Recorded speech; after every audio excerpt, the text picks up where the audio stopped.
Dios les bendiga, amada familia, hermanos en Cristo y amigos que nos verán por las redes sociales. Vamos a compartir el mensaje de la palabra del Señor allá en el libro de Sofonías. ¿Dónde está eso, pastor? Ahí en medio de la Biblia, hermano.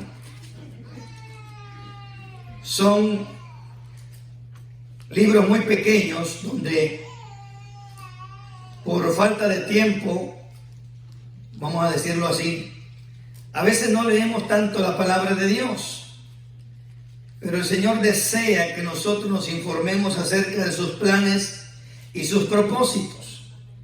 Sofonías capítulo 1, versículo 14, amén. Vea lo que dice el Señor en su palabra. Le damos la gloria al Padre, al Hijo y a su Santo Espíritu. Cercano está el día grande de Jehová. Cercano y muy próximo es amarga la voz del día de Jehová. Gritará ahí el valiente. Día de ira, aquel día. Día de angustia y de aprieto. Día de alboroto y de asolamiento. Día de tinieblas y de oscuridad, día nublado y de entenebrecimiento, día de trompeta y de algazara sobre las ciudades fortificadas y sobre las altas torres. Atribularé a los hombres y andarán como ciegos, porque pecaron contra Jehová, y la sangre de ellos será derramada como polvo, y su carne está como estiércol. Y ni su plata ni su oro podrá librarlos en el día de la ira de Jehová, pues toda la tierra será consumida con el fuego de su celo, porque ciertamente destrucción apresurada hará de todos los habitantes de la tierra.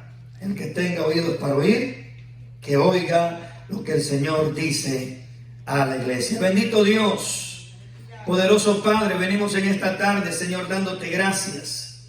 Gracias, Señor, por tu palabra, que es una trompeta de alerta, una trompeta de alarma, para que nosotros estemos atentos, Señor, a lo que tú estás hablando, a las profecías que se están cumpliendo y las que se cumplirán en poco tiempo. Yo te ruego, oh Dios amado, en el nombre de Jesús, que abra nuestro entendimiento, que abra nuestro corazón para poder recibir tu palabra, Señor, que es vida, tu palabra que es eficaz, para ayudarnos, Señor, a caminar conforme a tu voluntad y no conforme a nuestra voluntad. Yo te ruego que nos ayudes en el nombre de Jesús. Tu amada iglesia, decimos amén y amén. Increíble lo que tome su asiento, iglesia, increíble lo que hemos leído. Es impresionante cómo los tiempos se van cumpliendo.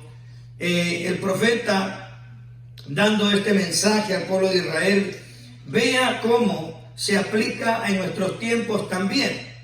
Hay tantas cosas que nosotros observamos. Observemos nuevamente el versículo 15.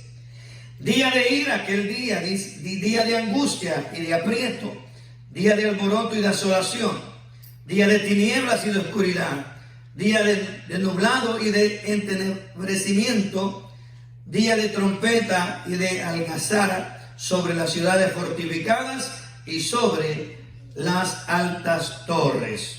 Algunos hablaban de las torres gemelas, algunos hablaban de tantas cosas que han pasado alrededor del mundo. Pero algo que sí podemos tener bien claro, hermanos, es que Dios, su paciencia está llegando al límite.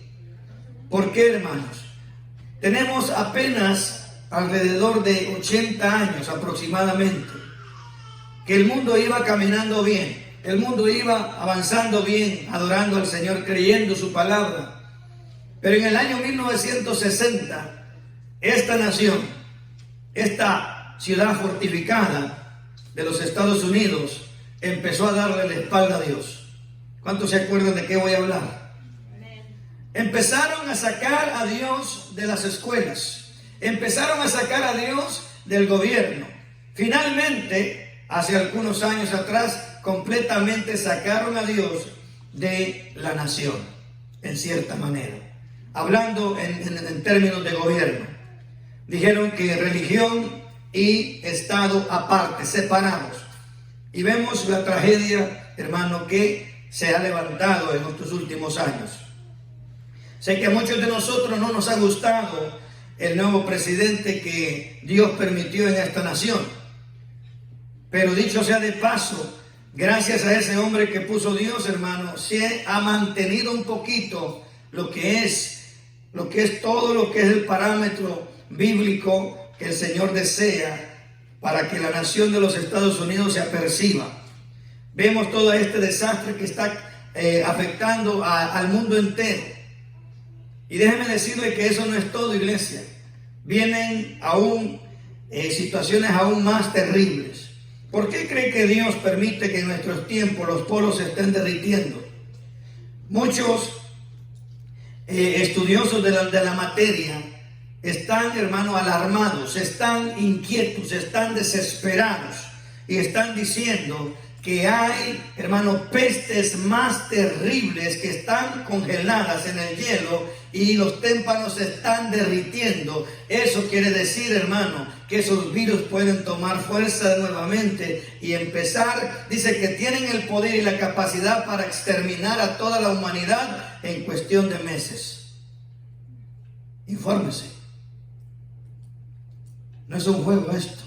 El Señor viene en un abrir y cerrar de ojos pronto. El Señor desea, iglesia, que nosotros no perezcamos. Y hablar de pestes, hablar de virus, hablar de tantas cosas, podemos ver que en toda la historia bíblica el Señor ha permitido juicios de ese tipo en toda la historia de los hombres de Dios. Aun cuando el Señor sacó al pueblo de Israel, ¿cuántos se acuerdan que tantas veces mandó el Señor a ese lugar? Fueron 10. ¿Alguien se acuerda cuál fue la primera? ¿En qué humanidad cabe que un río o un lago, de repente, solo porque un hombre metió una vara, se va a convertir en sangre? Y el agua se empezó a convertir en sangre. Después vino la plaga de las ranas, después la plaga de los mosquitos, después las moscas, después, hermano, la peste en el ganado, las úlceras, el granizo, las langostas, las tinieblas y la muerte de los primogénitos. ¿Cómo el Señor le da autoridad a sus ministros que usan, en este caso, la muerte, para provocar la última peste, la última plaga en el pueblo de Egipto? Y dicho sea de paso, Egipto representa, ¿qué representa Egipto, iglesia? El mundo. Acuérdense que cuando la iglesia ya no esté aquí, dice la Biblia allá en Apocalipsis que el Señor va a enviar a sus 2 testigos. Uno va a tener la autoridad para desatar las plagas de Egipto otra vez, y el otro va a tener la autoridad para desatar fuego del cielo. Hermanos, es tiempo de poder cuidar más el regalo, la bendición de salvación que el Señor nos ha otorgado. Vaya conmigo, por favor. Vamos a ver los tiempos proféticos. Mateo 24, versículo 7. Es un pasaje que hemos leído infinidad de veces. Pero vea cómo el Señor, a la luz de la palabra, va acomodando los tiempos. Alabado sea Jesús. Dice, porque se levantará nación contra nación y reino contra reino. Habrá pestes, no dice peste, dice pestes. Y apenas nos alarmamos con una que ha causado estrago alrededor del mundo. Hay varios muertos ya. En Italia aproximadamente se cree que son 400. Y la cifra va aumentando.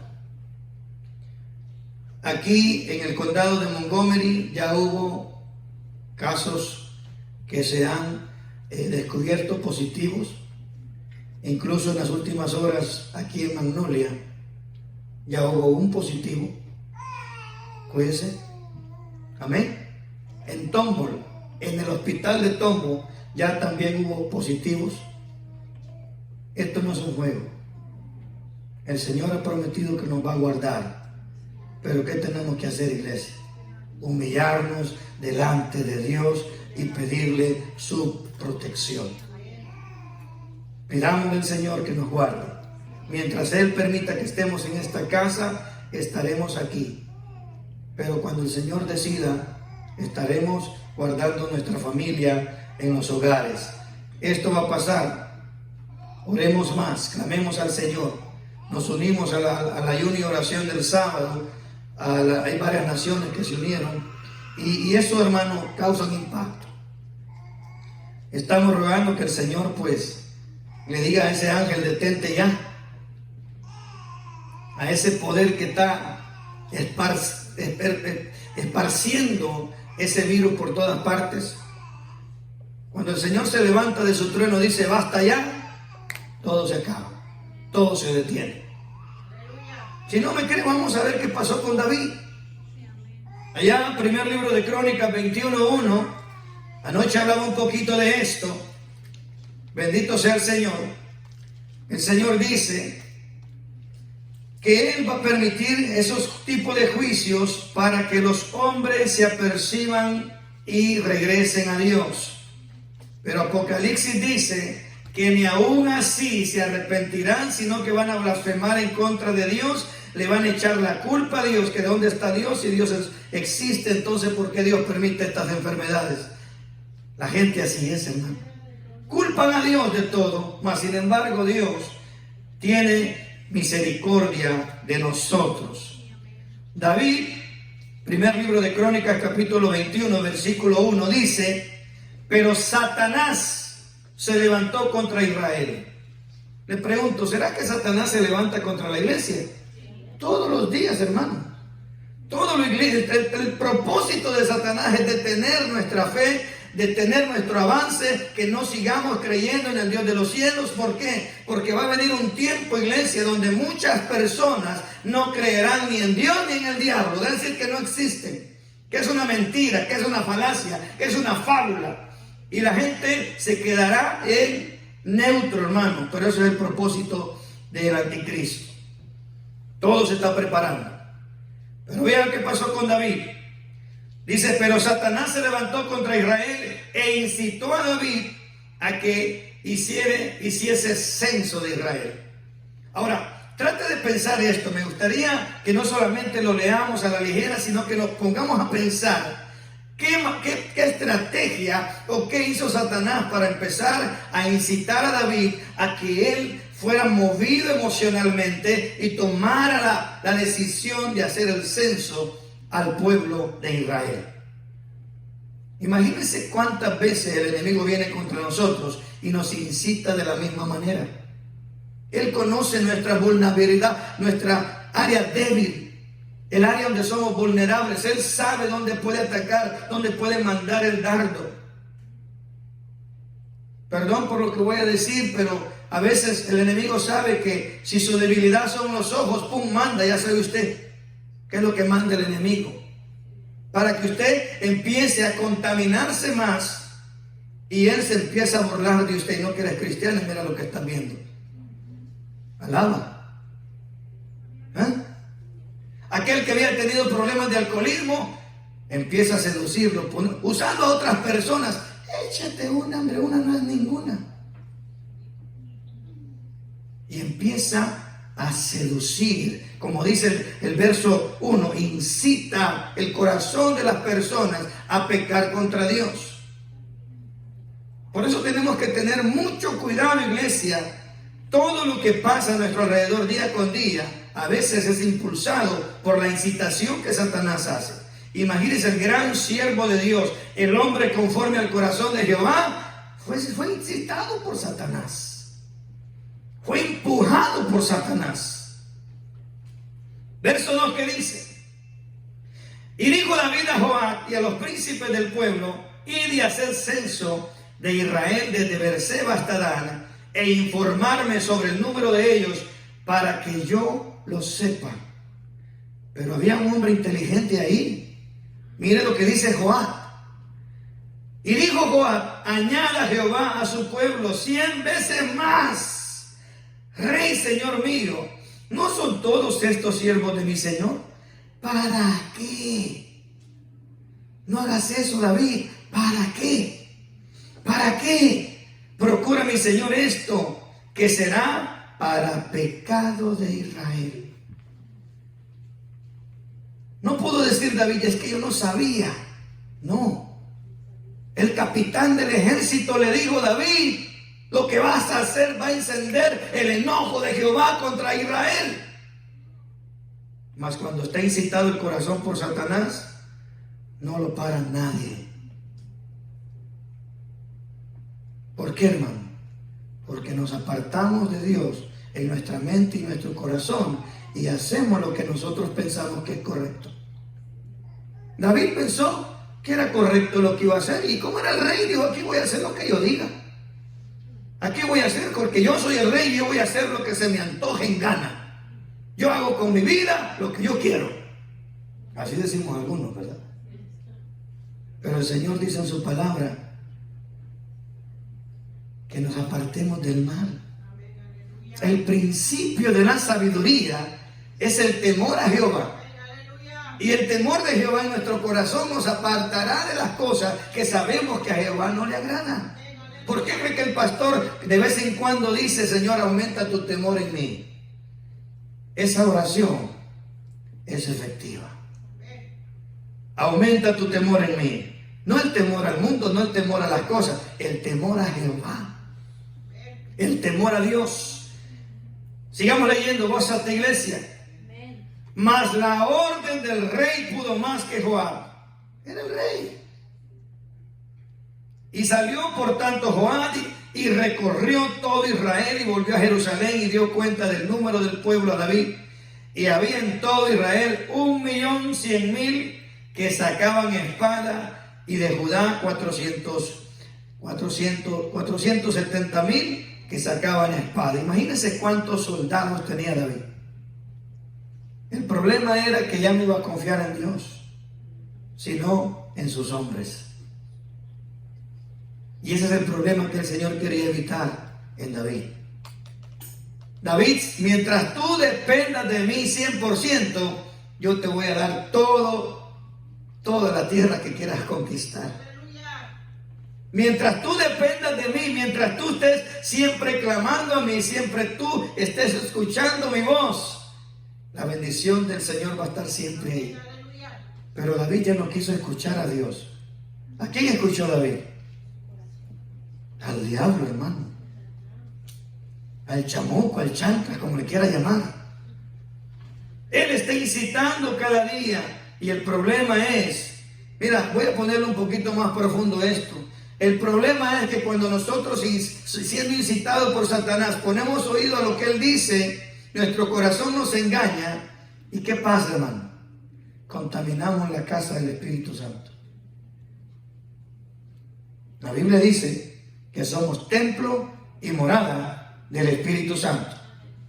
1 Corintios 3, 16 por ahí. Ahí lo leen en casita. Y si somos templo y morada del Espíritu Santo, mis ojos tienen que ver cosas que agradan a Dios. Mis oídos tienen que oír cosas que agraden a Dios. Mi boca tiene que hablar cosas que agraden a Dios. Pero mientras yo, hermano, esté permanentemente confiado del Señor, usted y yo vamos a caminar en victoria.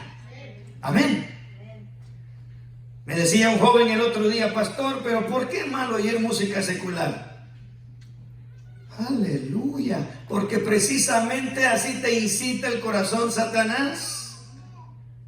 La música secular, hermano, tiene como propósito, Satanás es un experto en manipular y usa los sonidos, usa la música para manipular el corazón de la gente. ¿Cómo estábamos antes? ¿Se acuerdan? Cuando yo no conocía del Señor, solo escuchando música por ahí, ranchera, usted imagínese de cuáles. ¿Cómo terminaba al final? Embriagado, llorando y después peleando. ¿Y quién manipulaba todo eso? Satanás. ¿Cuál es el trabajo de Satanás? Poner esclavitud en la gente, esclavizar las almas. Nos dice la Biblia que éramos esclavos del pecado. ¿Y quién es el dueño del pecado en cierta manera? El diablo. El diablo es el que está siempre empujando a las almas a que pequen contra Dios, para que se alejen de Dios. Y el Espíritu de Dios está siempre ayudándonos a nosotros para acercarnos a Dios.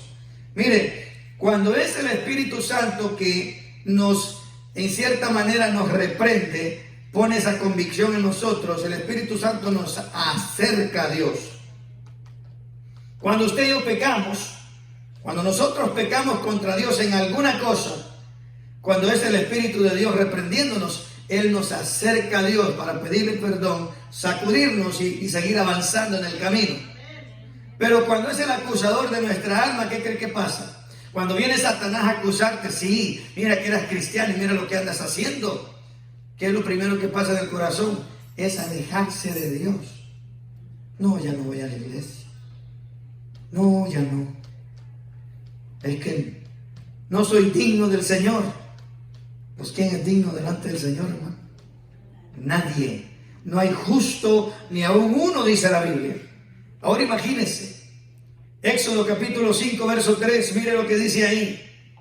Vamos a terminar aquí. Me gustaría terminar este pasaje. Gloria a Dios. No se me mueva de ahí. Así que David tenía 1.100.000 más 400.000 hombres, 470.000 hombres. A causa de esa decisión del rey,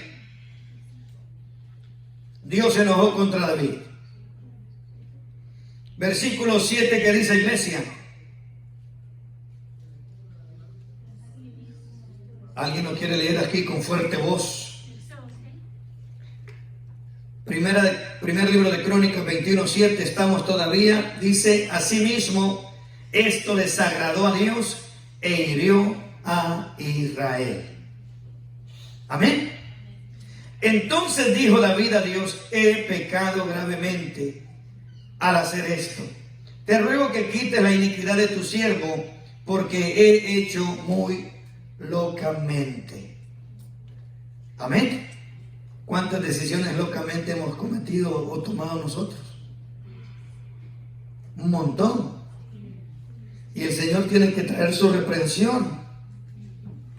Verso 9 dice, y habló Jehová a Gad, vidente de David, diciendo, ve y habla a David y dile, así ha dicho Jehová, 3 cosas te propongo, escoge de ellas una que yo haga contigo.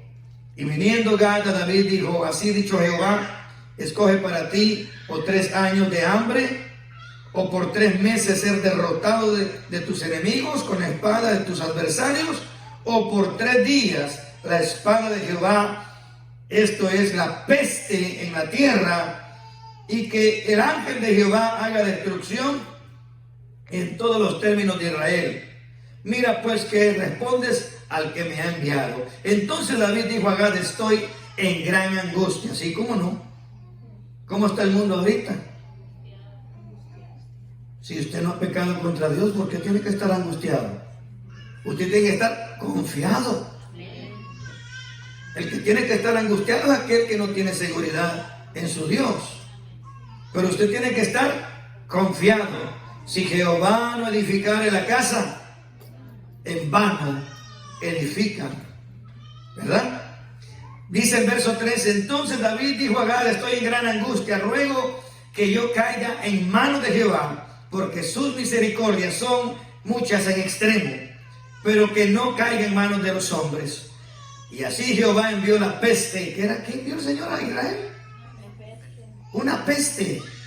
No era que el ángel de Jehová venía con su espada matando a toda la gente. No, era una enfermedad crónica, contagiosa, que Dios envió a Israel. Y mire la consecuencia de la desobediencia de David, que dice el verso 14. Así Jehová envió la peste a Israel y murieron de Israel. ¿Cuántos? ¿Cuánto? 70,000 personas murieron solo porque, y fue grande el pecado de David. A la vista de nosotros, pero eso no es malo censar. Miren que estamos en tiempos de censo.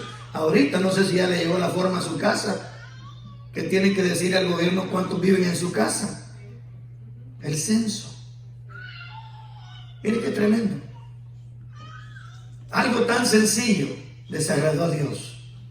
Por eso le digo, si no fuera por Jesús, hermano, usted y yo hubiéramos desaparecido de este mundo hace ratos.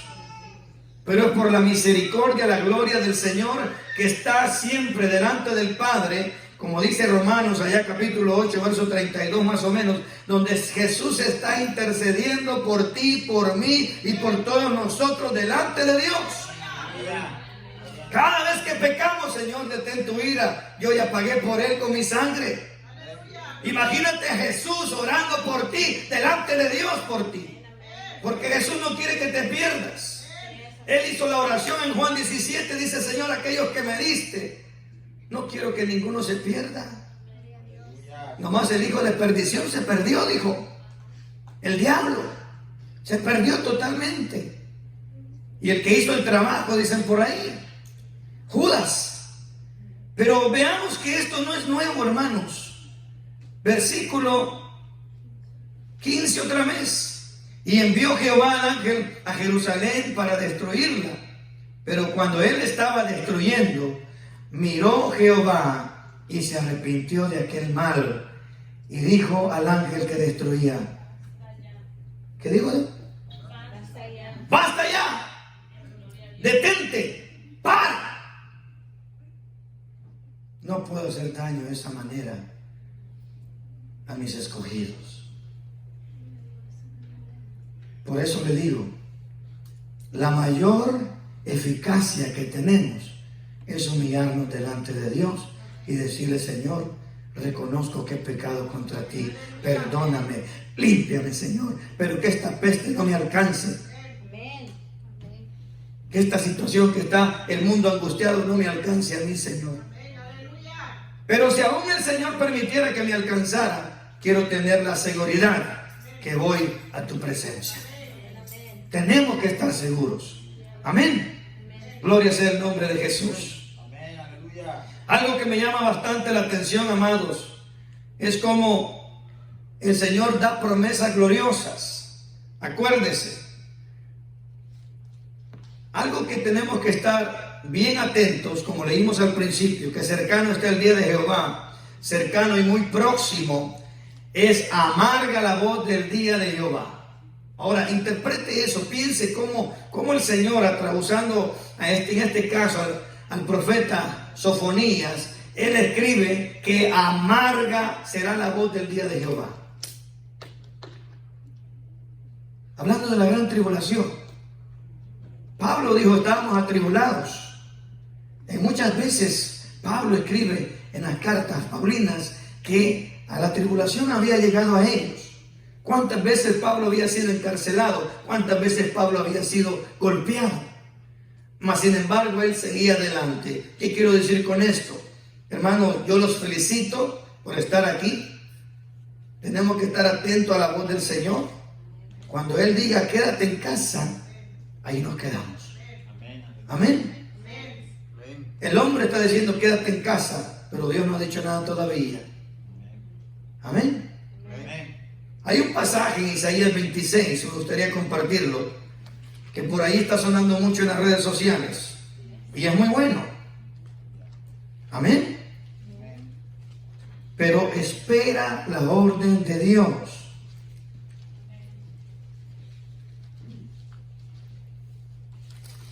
Alabado sea Cristo.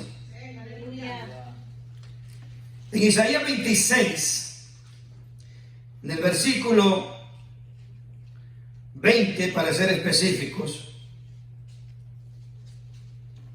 y de hecho esos pasajes tienen como título en ciertas Biblias: en el día de la ira de Dios, algunos son escondidos y otros son resucitados de los muertos. Aleluya. Pero mire lo que dice el verso 20: anda, pueblo mío, y entra en tus aposentos, cierra tras ti la puerta, escóndete un poquito por un momento, en tanto que pasa la indignación. Porque he aquí que Jehová sale de su lugar para castigar al morador de la tierra por su maldad contra él, y la tierra descubrirá la sangre derramada sobre ella y no encubrirá ya más a sus muertos. O sea, el mundo entero, hermano. Imagínense todo lo que se está preparando. Por eso al principio le decía, todo esto es una plataforma de preparación para el anticristo. Hace unos años, desde hace unos 10 años o más aproximadamente, empezaron a sonar el nuevo orden mundial, el nuevo orden mundial. ¿Y a dónde empezó el nuevo orden mundial? En Roma, Italia. ¿Y a dónde está golpeando fuertemente el virus? A Italia. Dios no se equivoca, hermanos. Dios envía sus vengadores a las naciones que blasfemaron contra él. ¿Por qué cree que le digo que el virus va a golpear a Estados Unidos, pero no va a ser tan fuerte? Porque la cabeza de este país está de rodillas. La cabeza de este país está de rodillas y está pidiendo a la gente que se una a orar. Él ha sido criticado mucho, pero él está orando. ¿Sabe por qué? Porque el que está de mano derecha de él, el vicepresidente, es cristiano. ¿Será que Dios se equivoca? Dios tiene todo bien calculado. Por eso este hombre, hermano, está siendo usado por Dios. Vea todos los cambios a favor de la iglesia que está haciendo. Tal vez a favor de migración no, pero a favor de la iglesia de Dios sí. Él está defendiendo los parámetros, los patrones de la iglesia. Él, entrando a su presidencia, anuló el matrimonio homosexual. Quitó, hermano, anuló la ley que estaba casi por entrar, que a los baños podían entrar cualquier persona. Eso lo hizo él, Dios. Amén. Así que sigamos orando, estemos confiando en el Señor, porque recuerde, el Señor no retarda su venida, el Señor viene pronto. Leamos nuevamente ahí el pasaje que estábamos, Isaías 26. Lo voy a leer del versículo 16. Jehová, en la tribulación te buscaron, derramaron oración cuando los castigaste. ¿Cuántos tenemos oídos para oír? Como la mujer encinta cuando se acerca al alumbramiento y gime y da gritos de dolores, así hemos ido delante de ti, oh Jehová. ¿Qué está diciendo el profeta? Es tiempo de gemir delante de Dios. Señor, líbrame, guarda mi familia, cuida a mis hijos. No estemos vacilando, hermano. Solamente la mano poderosa de Dios va a cubrir tu familia. Pero si Dios no te cubre, el virus va a entrar. Si Dios no está cuidándote, el virus va a entrar. Es necesario, como el Señor al celebrar la Pascua le dijo, pon la sangre del cordero en la puerta, y cuando venga el ángel de la muerte a destruir, al ver la sangre pasará de largo. La sangre de Jesús está sobre ti. La sangre de Jesús está en ti. Porque primera de Juan 1:6 dice que si andamos en luz, como Él está en luz, tenemos comunión unos con nosotros. Porque la sangre de Jesús, su Hijo, nos limpia de todo pecado. Bendito sea el Señor. Bendito sea el Señor. Bendito sea el Señor. La sangre del Cordero de Dios, hermano, es la llave de escapatoria. Solamente ven a Él, búscalo a Él. Él dice, aquel que invocar el nombre del Señor no será avergonzado. Él dice que todo aquel que abre la puerta, el Señor está tocando la puerta del corazón constantemente. Apocalipsis 3:19, 3:20, el Señor dice: he aquí, yo estoy a la puerta y llamo. Todo aquel que abre la puerta, entraré a Él y cenaré con Él y Él conmigo. Habla la iglesia. Pero el Señor desea salvar tu alma, amigo que me ves por las redes sociales. No hay otro camino. El hombre ha tratado de inventar recursos externos para tratar de salvarse. En California hay una compañía que se llama Vivos Group, el cual empezó hace aproximadamente 10 años a construir búnkers subterráneos para salvarse de la ira venidera, porque saben que juicio viene para la tierra. Y cada boleto cuesta $50,000. Así que si tienes $50,000, pero déjame decirte algo, iglesia. Allá en Sofonías leímos que el fuego de la ira de Dios viene. El centro de la tierra es fuego, iglesia. Y el fuego de Dios cae sobre la tierra. Imagínate qué va a pasar en esos búnkeres. Cómo la temperatura va a empezar a subir y a subir y a subir. ¿Tú crees que esos búnkeres van a tener la capacidad para sostener el fuego ardiendo de Jehová? No. Por eso tenemos que estar, hermano, clamando a Él, que Él nos libre. Señor, no permitas que mi alma se pierda.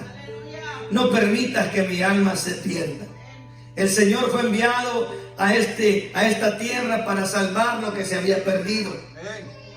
Él dice claramente allá en el Evangelio de Juan, capítulo 1, verso 11 y 12: a los suyos vino y los suyos no le recibieron, pero a los que le recibieron, a los que creen en su nombre, les dio potestad de ser hechos hijos de Dios. Él dice: a los suyos vino. Jesús vino a cumplir cada profecía, cada salmo, todo lo que está escrito en la ley. Y Él lo cumplió al pie de la letra. Se sujetó a las autoridades, se sujetó a sus padres terrenales hasta los 30 años, que era la mayoría de edad. Pero cuando el Señor empezó a levantar su ministerio, las señales empezaron a fluir, porque Dios estaba con Él. El Espíritu de Dios lo respaldaba. Y el Señor te dice en esta tarde: ven a mí. Solamente Jesús es el camino, la verdad y la vida. Y nadie va al Padre sino por Jesús. Él dice en Romanos capítulo 10, verso 9: todo aquel que confesare con su boca que Jesús es el Señor y creyere en su corazón que Dios lo levantó de los muertos, será salvo. Porque con la boca se confiesa para salvación, pero, hermano, con el corazón se cree para justicia. La Biblia dice en Romanos 3:23: por cuanto todos pecaron, estaban destituidos de la gloria de Dios. Pero el Señor dice que la paga del pecado es muerte. Pero Romanos 5:8 dice: mas Dios muestra su amor para con nosotros, que aun siendo pecadores, Jesús murió por nosotros. Ven al Señor. Me gustaría que juntos hiciéramos esta oración. Cierra tus ojos un momento y dile de la siguiente manera: Señor Jesús, te pido perdón. Reconozco que soy pecador. Reconozco que he pecado en contra de ti. Pero en esta tarde, Señor, yo me arrepiento de todos mis pecados y abro mi corazón, Señor, para recibirte como mi único y suficiente Salvador y Señor de mi alma. Escribe mi nombre en el libro de la vida. Gracias te doy, Señor, por perdonar mis pecados. Gracias, Jesús. Gracias, Padre. Gracias, Hijo. Gracias, Espíritu Santo. En el nombre de Jesús, gracias te doy, Señor. Amén. Si tú hiciste esta oración sinceramente, déjame decirte que en Efesios capítulo 1, verso 13 dice que a todos aquellos que recibieron su palabra, el mensaje de salvación, el Señor les dio el sello de su Espíritu Santo. Y ruego a Dios que el Espíritu Santo empiece a trabajar en tu vida, en tu corazón, para que todo lo que viene en estos días venideros, tu fe empiece a crecer, tu fe empiece a forzarse. Todas aquellas cosas que te causaban duda, el Señor torne eso en una fe inquebrantable. En el nombre de Jesús, pongámonos de pie, iglesia. Le damos gracias al Señor por este tiempo. Alabado sea el nombre de Jesús. A nuestros hermanos que nos ven por las redes sociales, Dios les bendiga. Que el Señor les guarde, les bendiga y los proteja siempre de todas estas cosas. Dios les bendiga en el nombre de Jesús.